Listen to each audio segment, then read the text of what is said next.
तरह की सब्जी उगाने वाली गरीब बहू। छोटी बहू गुंजा कढ़ाई में लगी रात की सब्जी को गर्म कर रही होती है। जेठानी जी, कढ़ाई में बड़ी मुश्किल से रात की थोड़ी सी सब्जी लगी हुई है। इतनी थोड़ी सी सब्जी में तीनों लोग नहीं खा पाएंगे, बच्चे भी तो सब्जी मांगेंगे। गुंजा, रसोई में बनाने के लिए सब्जी तो दूर, एक सूखी मिर्च भी नहीं पड़ी। 2-4 आलू होता तो चोखा बना देती, गुजारा जल जाता।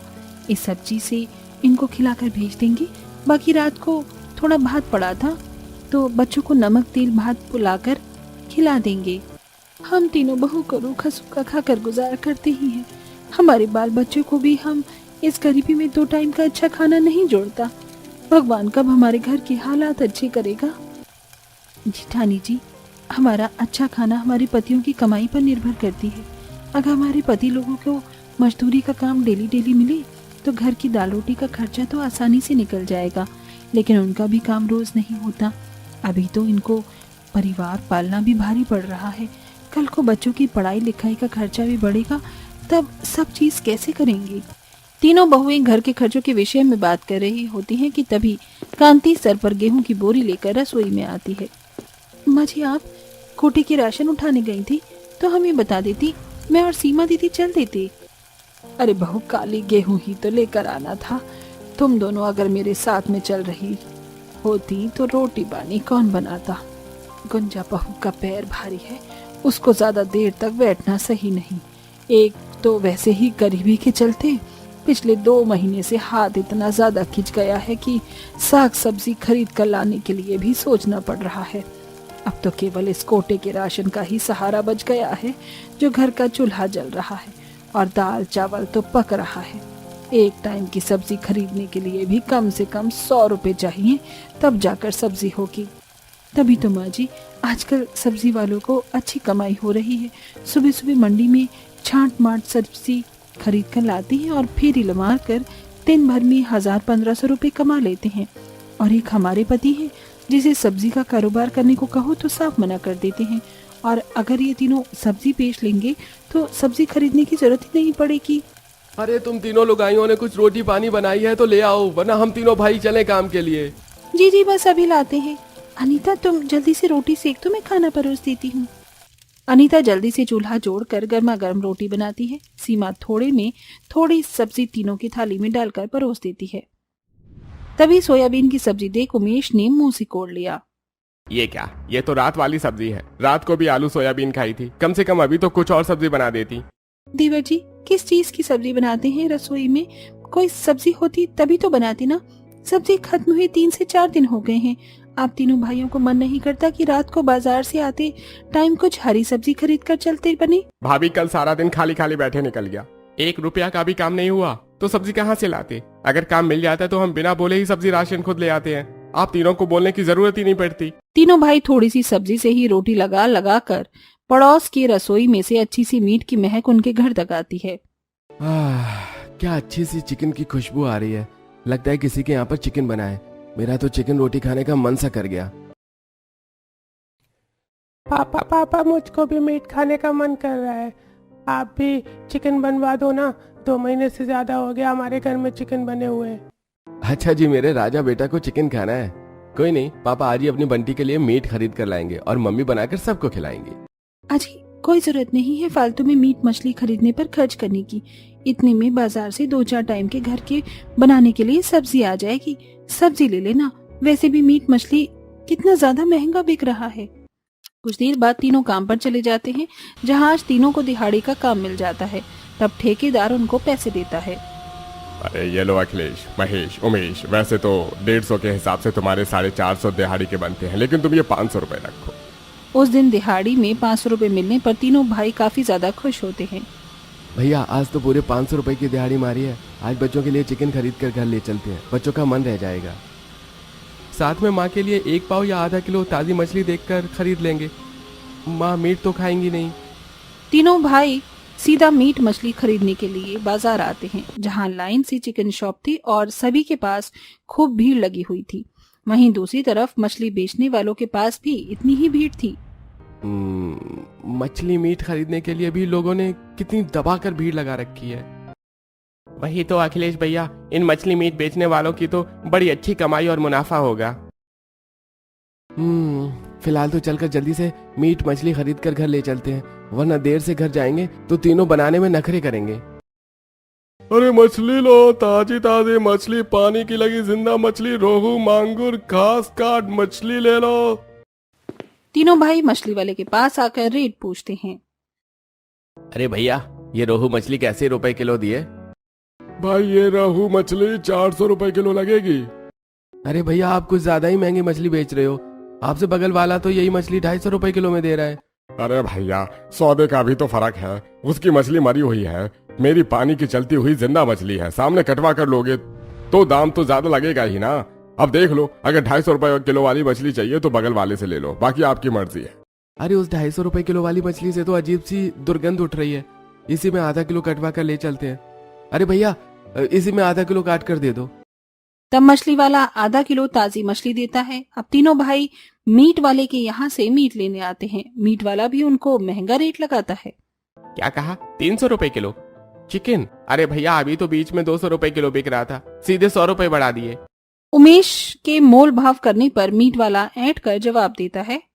अरे भैया, ये कोई सस्ते रेट की आलू थोड़ी है जो 10 रुपए किलो में मिल जाएगा। चिकन खाना है तो 200-300 रुपए तो लगाने ही पड़ेगा। कोई नहीं भैया, ऐसा करो आप 3 पाव कर दो। प्याज टमाटर मसाला भी तो खरीदना है। अब तीनों चिकन मछली खरीद कर सब्जी वाले के पास से थोड़ी प्याज टमाटर लेकर घर चल देते हैं। जीठानी जी, मैंने रोटी बना कर रख दिया है, आप कहो तो दाल उबालने के लिए चढ़ा दूं। पता नहीं ये लोग कब सब्जी लेकर आएंगे, बच्चों को भी भूख लगी है, बच्चे बिना खाए सो जाएंगे। देवरानी जी, थोड़ी देर और देख लेते हैं, क्या पता ये तीनों भाई सब्जी लेकर आते ही हों। मैं फटाफट से काट कर छौंक दूंगी, तुम आराम करो। मम्मी, मुझको बहुत जोर की भूख लगी है, खाना दे दो। पिंकी बेटी, अभी सब्जी तो बनी नहीं है, चाची ने गर्मा गर्म रोटी बनाई है, नमक तेल लगा कर दे दूं, खाएगी? पिंकी मुंह भींचकर नमक तेल वाली रोटी खाने से मना कर देती है। मम्मी, मुझको नहीं खानी है नमक तेल वाली रोटी, मुझको सब्जी रोटी खानी है। हमारे घर में सब्जी रोटी बने कितने दिन हो गए, मैं अभी सो रही हूँ। पापा जब सब्जी लेकर आ जाएंगे, सब्जी बन जाए तो मुझे उठा लेना। अरे पिंकी बिटिया, सोना नहीं है, देख पापा आज चिकन मछली दोनों लेकर आए हैं। चिकन मछली बनने का सुनकर तीनों बच्चे बंटी, राजू, पिंकी खुश हो जाते हैं।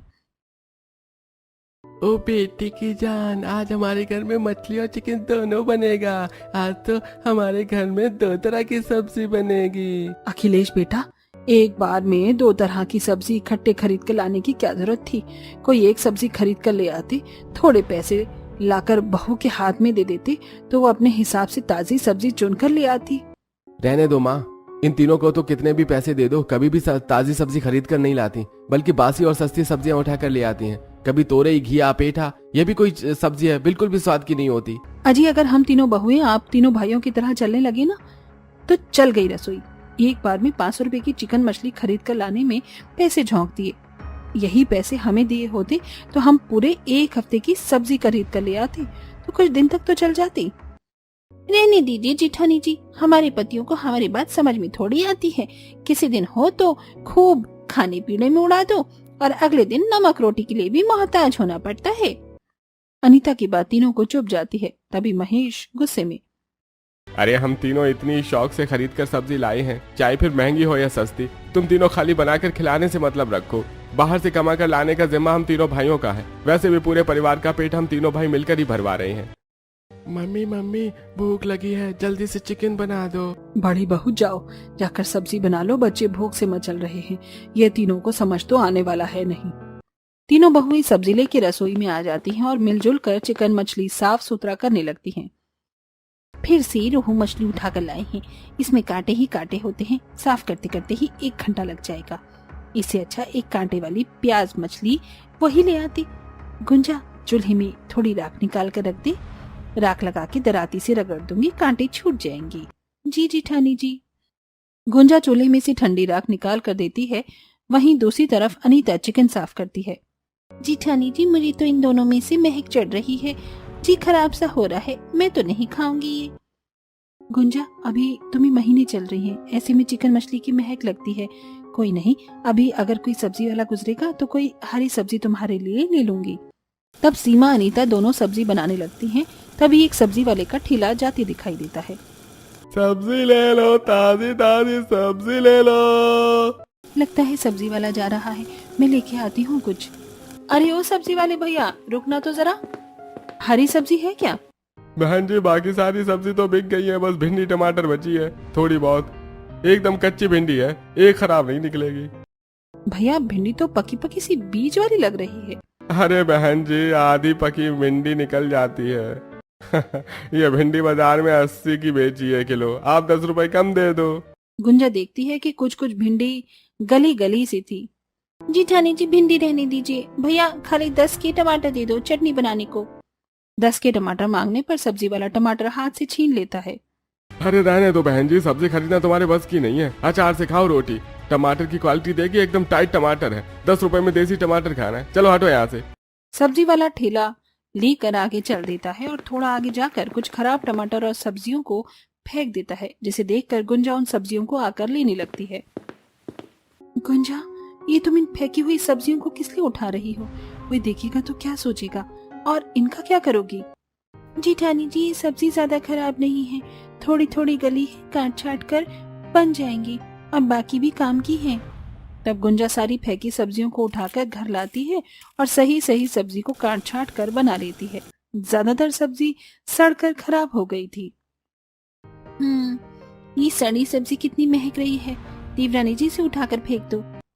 जीठानी जी, इन टमाटर और भिंडी के बीज इससे क्यारी में लगा देते हैं तो थोड़े दिन में बहुत ही बढ़िया टमाटर भिंडी उगाएंगी। गुंजा, इन बीजों से सब्जी उगाने की कोशिश तो कई बार हम दोनों ने भी की है, लेकिन जब भी हम मिट्टी में बीज की रुपाई करते थे एक भी सब्जी नहीं निकली। जीठानी जी, अनाज और सब्जी उगाने के लिए मिट्टी की परख होनी चाहिए। सबसे बढ़िया और ताजी सब्जियां भरपूरी मिट्टी में ही होती हैं, और बीज रोपने के बाद पानी और देखभाल की भी जरूरत होती है सब्जी को, वरना वो मिट्टी में ही मर जाते हैं बीज। आपको पता है, इस तरह सब्जियों के बीजों से मैंने गांव में बहुत सारी सब्जी उगाई है और खाई है। फिर तो तुम्हें सब्जी उगाने का अच्छा खासा ज्ञान होगा। हाँ, क्योंकि पिताजी बटाईदार खेती करते थे, तो मैंने भी उनके साथ सब्जियों की बुवाई रुपाई करी, इसलिए मुझे सब्जी उपजाने का अच्छा अनुभव है। गुंजा खराब सब्जियों के बीजों को निकाल कर रख लेती है और अगले दिन झोपड़ी के पिछले वाले हिस्से में खाली पड़ी जमीन में ही 2-3 क्यारियां लगाकर भिंडी और टमाटर के बीज की रुपाई करके मिट्टी चढ़ा देती है। अब 10-15 दिन में इसमें से एक अंकुर फूटकर छोटे छोटे टमाटर भिंडी के पौधे निकल आएंगे और 1.5-2 महीने में खाने लायक टमाटर भी उगने लगेंगे। चलो अच्छा है, कम से कम टमाटर खरीदने के पैसे तो बचेंगे। ऐसे ही थोड़ा समय गुजर जाता है। वहीं तीनों भाइयों का काम बारिश के मौसम के चलते मजदूरी का काम बंद पड़ जाता है। क्या बात है बहू, सुबह के 10-11 बजने को हैं, अभी तक तुम लोगों ने आज भी नहीं जोड़ा। आज खाना पीना नहीं बनाना क्या? माँ जी, खाना बनाने के लिए रसोई में अनाज होगा तब तो कुछ बनाएंगे। कल रात रसोई में जो मुट्ठी भर दाल चावल था उसे लगाकर खिचड़ी बना दिया था, वो रात का गुजारा चल गया। लेकिन अभी के टाइम के लिए कुछ भी नहीं है, राशन मंगवाना ही पड़ेगा। रसोई में राशन पानी खत्म देखकर तीनों बहू काफी ज्यादा परेशान थी, जिसे देखकर कांति तीनों बेटों के पास आती है। अखिलेश, महेश, उमेश, बेटा तुम तीनों को घर में बैठे एक हफ्ता हो गया है, कहीं काम नहीं करोगे तो घर कैसे चलेगा? न रसोई में राशन है और न साग सब्जी। माँ, हम अपनी खुशी से थोड़े न घर में बैठे हैं। बारिश के मौसम में काम धंधा नहीं है तो कम कमाने के लिए कहाँ जाएं हम, बताओ। अरे 2-4 दिन मर्द घर में क्या बैठ जाएं, सभी को खटकने लगते हैं। सभी चीजों का ठेका जैसे हम नहीं ले रखा है। महेश की टोंटबाजी करने पर तीनों बहुएं रसोई में से निकल आती हैं और अनीता झगड़ जाती है। अजी, जब तुम्हें कमाकर खिलाने में इतनी दिक्कत हो रही है तो बाल बच्चे पैदा नहीं करने चाहिए थे। अगर काम कर हम तीनों बहू को पूरा दिया होता तो हम उतने ही पैसे में खाने का खर्चा भी चला देते और 2 पैसे भी बचा लेते। देखो सुबह सुबह मुझे कलेशबाजी मत करो, समझ गई? जब काम नहीं चल रहा था तो क्या करूं? दोनों मियाँ बीवी में लड़ाई हो ही रही थी कि तभी पड़ोसी रजनी का पति केशव आता है। अरे उमेश, महेश, अखिलेश भाई कहाँ हो? मंजली बहू, महेश, दोनों चुप कर जाओ, दरवाजे पर कोई खड़ा है, शर्म कर लो। अरे केशव भाई कैसे हो? शहर से कब आना होगा और काम धाम कैसा चल रहा है? अरे भाई एकदम बढ़िया काम धाम चल रहा है। छुट्टी लेकर आया हूँ 15 दिन की, फिर चला जाऊंगा। सोचा आया हूँ तो तुमसे मिल लूं। और कैसा चल रहा है काम? अरे भाई काम धाम तो पिछले 1 हफ्ते से बंद पड़ा हुआ है मौसम के चलते। अरे गांव में यही तो है, सही ढंग से रोजगार मिल जाए तो आदमी कमाने के लिए परिवार से दूर शहर थोड़े जाता। तुम तीनों भाई शहर में चलकर क्यों नहीं कमाते? बाल बच्चे परिवार तो सही से रहेंगे, वहां पर 10-12 हजार की तनख्वाह फैक्ट्री में मिल जाएगी, सोच कर बता देना। इतना कहकर केशव चला जाता है। तभी कांति, बेटा मेरा भी यही कहना है कि तुम भी अब शहर जाकर कमाओ। घर बनाने के लिए भी तो पैसे चाहिए। कब तक झोपड़ी में दिन काटेंगे? पैसे जोड़ोगे अभी तभी होगा। जब से केशव ने शहर पकड़ा है आदमी बन गया। 2-3 साल पहले तक इसके परिवार में खाने को भी नहीं हुआ करता था। तो वही तो माँ जी, और आज देखिए केशव भैया का रहन सहन कितना बदल गया है। परिवार को भी अच्छे से रख रहे हैं। तीनों भाई सीमा की बात पर सहमति जताते हैं और शहर जाकर कमाने का मन बना लेते हैं। भाभी ठीक कह रही हैं, गांव में रहकर 4 दिन घर बैठने और 2 दिन कमाने से परिवार नहीं चलेगा। शहर में रोजाना की कमाई है। उमेश वो तो ठीक है, लेकिन शहर चलने के लिए किराया भाड़ा और घर में भी थोड़े पैसे देने को तो चाहिए।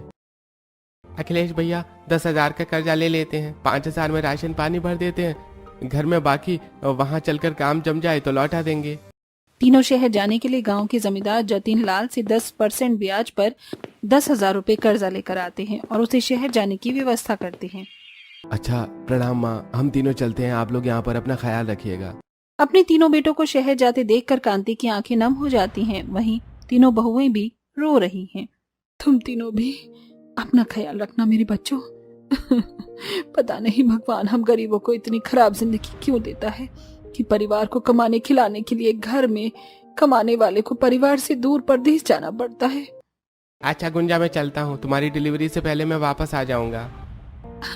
अच्छा जी, आप भी ठीक से जाइएगा। पापा चाचा आते टाइम आप लोग शहर से हमारे लिए नए नए कपड़े और खाने के लिए चॉकलेट लेकर आना। अच्छा ठीक है बिटिया, आते टाइम मैं तुम्हारे लिए चॉकलेट लेकर आऊंगा। अरे अखिलेश, उमेश, महेश जल्दी करो भाई, ट्रेन का टाइम हुआ जा रहा है। तीनों भाई ट्रेन से शहर पहुंच जाते हैं। अगले ही दिन केशव उन तीनों को अपनी फैक्ट्री में लेकर जाता है। नमस्ते पंकज भाई, आपने फैक्ट्री में हेल्पर के लिए जगह खाली है तो मैं 3 लोगों को लेकर आया हूँ, इन्हें नौकरी चाहिए। अरे केशव, तूने मुझसे बात तो करी होती।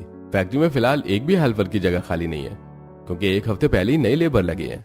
ये सुनकर तीनों भाई निराश हो जाते हैं। इतना खर्चा लगाकर हम इतना दूर शहर में कमाने के लिए आए थे, और यहाँ भी अगर काम नहीं मिलेगा तो क्या करेंगे भैया? अरे भाई परेशान क्यों होता है, इतने बड़े शहर में काम की कमी थोड़ी होगी, 2-4 दिन में मिल जाएगा। तीनों काम के लिए रोज रोज कई जगह भटकते हैं, लेकिन काफी दिन तक काम नहीं मिलता। वहीं दूसरी तरफ गांव में, हे भगवान, कल ही चूल्हे पर मिट्टी लगाई थी और फिर से रसोई की छत से बारिश का पानी चू गया। इस भादव की बारिश ने बड़ा सता रखा है। पता नहीं ये बारिश का मौसम कब जाएगा। जी ठानी जी, इस बार जितने भी किसानों ने सब्जी उपजाई होगी ना, उनको खूब फायदा हुआ होगा, क्योंकि बारिश में सब्जियां खूब अच्छी होती हैं। किसान तो सब्जी उगा रहे हैं, लेकिन इसके बावजूद भी सब्जी के रेट में आग लगी पड़ी है। मेरा तो मन कर रहा है हम तीनों भी 3-4 तरह की सब्जी लगा लें। खैर फिलहाल नदी पर चलते हैं, इतने सारे गंदे कपड़े हो गए हैं कि महक मार रही है। तीनों बारिश में ही कपड़े धोने के लिए नदी पर जाती हैं, जहां नदी का पानी उफान पर किनारे की सतह पर आ चुका था और पानी के बीचों बीच कुछ हरी भरी साग और बेल फैली हुई थी, जिसे देख गुंजा खुश हो जाती है। जिठानी जी देखिए, नदी के अंदर कितनी बढ़िया ताजी हरी हरी कर्मी का साग उगा हुआ है, मुझे तो लालच आ रहा है। गुंजा पानी के अंदर इतना ताजा ताजा साग लगा देखकर तोड़ने के लिए पानी में उतर जाती है, जहां नदी में तर पानी के भराव में काफी सारे घोंगे मुंह खोलकर तैर रहे थे। तभी अनीता पानी के अंदर एक बड़ी सी गरई मछली को तैरते हुए देखकर पानी में हाथ डालकर झट से पकड़ लेती है। ये देखो मुझे क्या मिला, कितनी बड़ी गरई मछली। क्या बात है अनीता, मछली पकड़ने के मामले में तुम्हारा हाथ तो मछुआरों के जैसे बैठा हुआ है। बिना जाल के इतनी बड़ी मछली पकड़ ली, तुम्हें डर नहीं लगा अगर मछली काट लेती तो? जी ठानी जी, मुझे मछली पकड़ना आता है। जब मैं अपने गांव में थी ना, तो बरसात में मैंने खूब मछलियां पकड़ी हैं, क्योंकि मछुआरे ना नहर में ही बारिश के मौसम में मछली पालन करते थे। अनीता देखो, इस पानी में छोटी छोटी मछली भी काफी सारी हैं, इसे भी घर ले चलते हैं, मछली पालन कर लेंगे, वरना बाद में कोई और मछुआरा आकर जाल लगाकर सारी मछलियां मार कर ले जाएगा। क्या बात है जिठानी जी, आपने तो क्या जुगाड़ू दिमाग लगाया है। इन सारी छोटी मछलियों को हम घर पर ले चलते हैं और मछली पालन कर लेंगे। अनीता उन सारी छोटी छोटी मछलियों को नदी के अंदर से पकड़कर एक बर्तन में डालती जाती है और वहीं दूसरी तरफ गुंजा उन सारी साग को नदी के अंदर से निकाल कर ले जाती है और घर आ जाती है, जहाँ इतनी सारी मात्रा में छोटी बड़ी मछलियां और साग देखकर कांति बड़ी खुश होती है। क्या बात है बहुओं, बड़ी देर लगा दी नदी पर आने में, और ये इतनी ताजी साग और मछली कहाँ से लेकर आ रही हो? माँ जी, ये सारी की सारी मछलियाँ मंजली जेठानी जी ने मारी हैं और मुझे नदी के अंदर ये कर्मी का साग दिख गया तो मैं ले आई। ये साग भदवा के मौसम में ही होता है और खाने में बड़ा स्वाद लगता है। मैं सबके लिए गर्मा गर्म साग भात बनाती हूँ, केवल कच्ची लहसुन का पत्ता और मिर्ची चाहिए डालने के लिए। गांव वाली बहू, तूने घर के पीछे लहसुन मिर्ची बो रखी है ना, उसमें खूब सारे पत्ते और मिर्ची की फली भी आ गई है, तोड़ ला। गुंजा साग रखकर अपने घर के पीछे वाले भाग में जाती है, जहां वो देखती है कि उसकी मिर्ची के लगाए हुए पेड़ में इस बार काफी सारी मिर्ची पड़ी हुई थी और मिट्टी में लहसुन की कलियों की बुवाई में से नाजुक चिकनी पत्ते फूटकर निकल चुके थे। वहीं टमाटर के बेल पूरी मिट्टी पर छितराई हुई थी, जिसमें कच्चे कच्चे टमाटर लगे हुए थे। क्या बात है देवरानी जी, तुम्हारी लगाई सब्जी कितनी बढ़िया तरह से उग रही है। देखो बेल में कितने बढ़िया से ये टमाटर उगे हुए हैं, 2-4 दिन में तोड़ने लायक पक जाएंगे। वही तो, एक बार में से तोड़ने पर 5 से 10 किलो टमाटर तो बड़े आराम से निकलेंगे। पता है मंडी में टमाटर का भाव 80 रुपए किलो बिक रहा है। तुम्हारे हाथों की लगाई सबसे खूब चल रही है। मैं तो कहती हूँ कुछ और सब्जियों की बुवाई कर दो। इसी हिस्से में थोड़े दिनों में से आगे साग का सीजन भी शुरू हो जाएगा, तो मैं कहती हूँ कि पालक, मेथी, सोया, सरसों बो दीजिए, बढ़िया सब्जी निकल जाएगी। सीमा का सब्जी की खेती करने का विचार गुंजा को काफी ज्यादा पसंद आता है और अब वो कुछ किस्म की सब्जियों को बीज खरीद कर लाती है और तीनों बहुएं मिलजुल कर सब्जी उगाने के लिए छोटी छोटी क्यारियां बनाती हैं। जेठानी जी, अब ये दीजिए, पहले हम एक सिरे पर बीज लगाएंगे और यहाँ से हाथ से बराबर दूरी नाप कर थोड़ा दूर दूसरा बीज लगाएंगे, ताकि पौधों को उगने, फैलने, जड़ पकड़ने का स्थान मिल सके, तभी सब्जियां अच्छी होंगी। दोनों जेठानियां गांव वाली गुंजा की देखा देखी ही सब्जियों के बीज रोप देती हैं और मिट्टी चढ़ाकर ऊपर से पानी का छिड़काव करती हैं। 1 हफ्ते के अंदर ही सब्जियों के बीच में से अंकुर फूट फूट कर बाहर निकल आते हैं। अभी तो हमारे सब्जी उगने और कटाई करने के लिए तैयार होने में 1-1.5 महीना या 2 महीना लगेगा। तब तक हमें घर का गुजारा चलाने के लिए कोई और जीविका बनानी होगी। तीनों बहुएं इसी संकोच में थी कि जब तक उनकी सब्जी की खेती फल फूल का कटाई के लिए तैयार नहीं होती, वो घर का खर्चा किस तरह निकालें। तभी पिंकी कहती है, मम्मी मम्मी, मंजली चाची तो कितने अच्छी तरीके से मछली पकड़ लेती हैं। आप लोग मछली पालन कर लो, फिर आप तीनों बाजार में मछली बेच लेना। पिंकी का आइडिया तीनों गरीब बहू के आगे रोजी रोजगार कमाने का साधन दिखता है। पिंकी ने बिल्कुल सही कहा है, आजकल मछली बेचने वाले सबसे अच्छा कमा रहे हैं। इसमें हमें खास लागत भी नहीं लगानी पड़ेगी, बस मछली पालन के लिए हमें थोड़ी जगह चाहिए होगी। जेठानी जी, हमारे घर के आंगन की मिट्टी भी एकदम दलदली है, क्यों ना हम वहीं पर गड्ढा लगाकर मछली पालन कर लें। अगर हम मछली पालन करेंगे तो एक नहर भी लेंगे और हमें उसका लगान देना होगा, तो हम कुछ खास लाभ अर्जित नहीं कर पाएंगे। और अगर आंगन में मछली पालन कर लेंगे तो हमें बचत आ जाएगी। दोनों गुंजा की इस तर्क पर सहमति लगाती हैं और तीनों आंगन में ही गड्ढा करके उसमें पानी का भराव करती हैं और छोटी छोटी मछलियों को छोड़ देती हैं, जिसमें 2 से 4 हफ्तों में ही वो सारी छोटी मछलियां बढ़ाकर खूब बड़ी बड़ी बेचने लायक हो जाती हैं। वहीं उनके खेत की सब्जियां भी तोड़ने लायक हो जाती हैं, जिसमें हरी भरी साग और ठोस सब्जियां जैसे कि गोभी, भिंडी, बैंगन आदि भी थे। देख राजू, देख, पिंकी दीदी हमारे खेत पे कितनी ताजी ताजी सब्जियां आई हुई हैं। मम्मी, ये सारी की सारी सब्जी हम खाएंगे ना? नहीं राजू बेटा, ये सारी सब्जी तोड़कर बाजार में बेचेंगे। वैसे गुंजा की उगाई सब्जियां कितनी अच्छी और किफायती उगी हैं, ये तो बढ़िया दाम में बिक जाएंगी बाजार में। 2 तरह की सब्जी बेचकर हम इतना तो आमदनी कमा ही लेंगे कि खाने पीने का खर्चा निकल चल जाए। तब 2 बहुएं खेत की ताजी ताजी सब्जियों को तोड़कर टोकरी में भर लेती हैं और वहीं अनीता बड़ी बड़ी मछलियों को चुनकर बेचने के लिए निकल जाती है। अब तीनों बाजार में 2 तरह की सब्जियां बेचने के लिए पहुंचती हैं। खाओ जी ताजी ताजी मछली, रोहू, प्याज, मछली, मांगुर गई। सबसे सस्ती, सबसे ताजी मछली चाहिए तो यहाँ चले आइए। ग्राहक पानी की चलती मछलियां देखकर खरीदने के लिए आते हैं। अरे बहन जी, ये प्याज मछली कैसे दिया? जी भैया जी, ये मछली 300 रुपए किलो की है, अगर एकदम ताजी और बढ़िया भी है। अच्छा फिर तो 2 किलो कर दीजिए। लो जी, आ गई बाजार में खेत की तोड़ी ताजी ताजी भाजी। अरे क्या बात है, वैसे तो बाजार में हर सीजन में ठंड आते आते सब दिखना शुरू होगा, लेकिन तुम तीनों अभी से ही साग बेच रही हो, 1 किलो तोल दो। जी जरूर, ये कर दिया आपका 1 किलो। राई बहुत हुआ, कुछ और चाहिए? मशरूम है क्या? अगर हो तो आधे किलो कर दो। उस लेडीज के मशरूम मांगने पर सीमा गुंजा एक दूसरे का मुंह देखने लगती हैं। माफ कीजिएगा, मशरूम तो है ही नहीं, अगली बार से हम मशरूम भी रखेंगे। औरत सब्जी खरीद कर चली जाती है, लेकिन पूरे दिन भर में मशरूम खरीदने वाले और भी कई लोग ग्राहक आते हैं। वैसे आज हमारी दुकानदारी का पहला दिन था और फिर भी हमारी सारी सब्जी बिक गई, एक भी सब्जी बचकर नहीं आई। मगर मशरूम खरीदने वाले कई सारे ग्राहक ऐसे ही फिर गए। अगर हमारे पास सब्जी में मशरूम होता तो और भी ज्यादा मुनाफा होता। क्यों ना हम थोड़े से हिस्से में मशरूम की भी खेती कर दें? तीनों थोड़ी सी जमीन साफ सुथरी करके मशरूम की खेती भी कर देती हैं। वहीं 2 तरह की सब्जी के मुनाफे से वो एक छोटा सा मुर्गी फार्म भी शुरू करती हैं। बहन जी, मेरी 10 मुर्गियां और 50 देसी अंडे कर दो। ये लीजिए आपकी 10 मुर्गी और 50 देसी अंडे। 1 महीने में हमारा मुर्गी फार्म भी कितना अच्छा चल गया ना। आखिर में तीनों गरीब बहुएं 3 तरह की सब्जी बेचकर खूब मुनाफा कमाती हैं।